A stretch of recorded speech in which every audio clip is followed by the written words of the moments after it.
Greetings, moviegoers. I'm the host, and welcome to the 50th episode of Midnight Movie Madness. Are you guys ready? Yeah! Yeah! Yeah! Let's do this!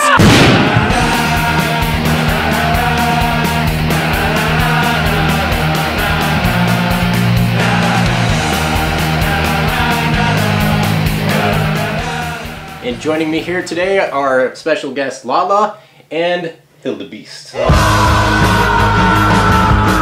What's up? And today we're going to talk about the new film Captain America: The Winter Soldier. But before we get into the new film, let's kind of recap a little bit of the... Recap. Puns.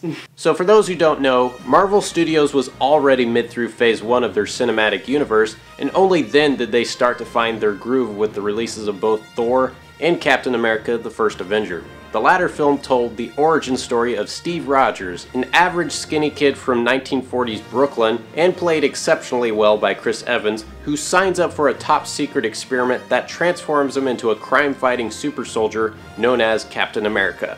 And if you're a little familiar with the comic book lore, the Captain winds up being frozen for a long period of time and eventually thaws out 70 years later, where he teams up with Earth's mightiest heroes to save the world from an alien invasion in Marvel's The Avengers. In The Winter Soldier, we pick up not too long after the events in The Avengers, and the Captain is still trying to adjust to the world we live in now, especially with the people at the top of the secret organization he works for, S.H.I.E.L.D., who for some reason are withholding vital information from him. But before you could ask what the hell is going on, and without spoiling too much, Steve Rogers winds up becoming a fugitive with nowhere to go and no one to trust, and comes into extremely close and personal contact with a new formidable foe, the Winter Soldier, a mechanically armed assassin who's just as fast, strong, and badass as our shield-throwing hero.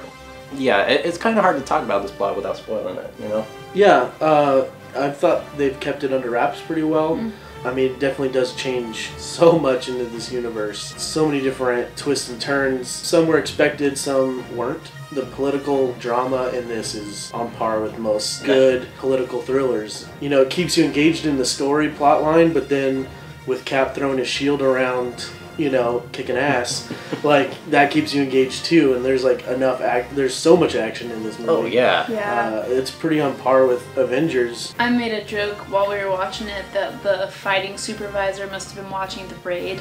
Yeah, they must have. But it's not like it's not shaky annoying, camera, yeah, exactly, where it's like, I can't see what's going on. I love the one thing that is a small detail, I don't know if many people noticed it, but it looked like his shield was used. Yeah. Like it was dirty. Like Yeah. it wasn't clean or polished or anything like that. Yeah, it was you very can tell scratched. he used it all the time. Even though it's vibranium, it still looked worn and used, and I love that. This movie, I thought, had some really witty banter, especially between Falcon and Captain America. Well, even Black Widow and Captain America. Yeah, absolutely. But the humor never feels forced. It always comes off very natural. Oh, super! The Russo brothers. Oh my God, they did such a good job of making it feel natural. Another thing about this movie too is, I mean, as much as it changes the scenery of the Marvel Universe, it also opens up the Marvel Universe almost as much as Thor did by, you know, in the Dark World, by expanding the universe and kind of opening up to more characters and stuff like that.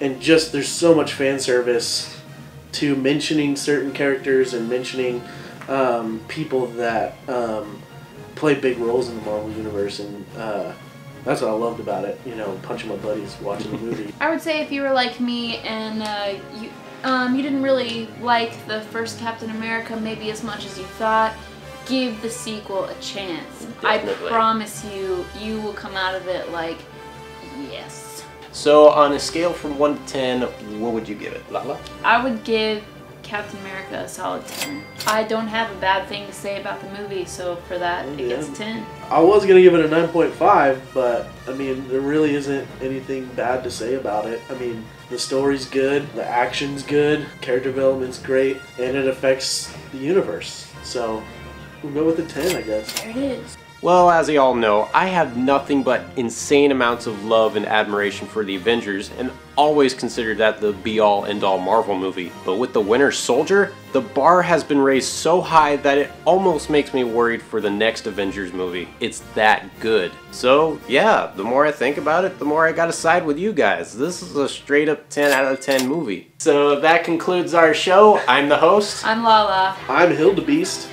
And we will see you next time on another Midnight Movie Madness.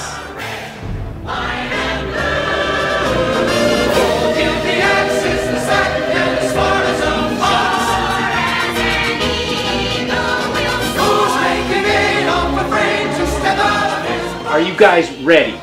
Yeah! Let's do this! Oh my god!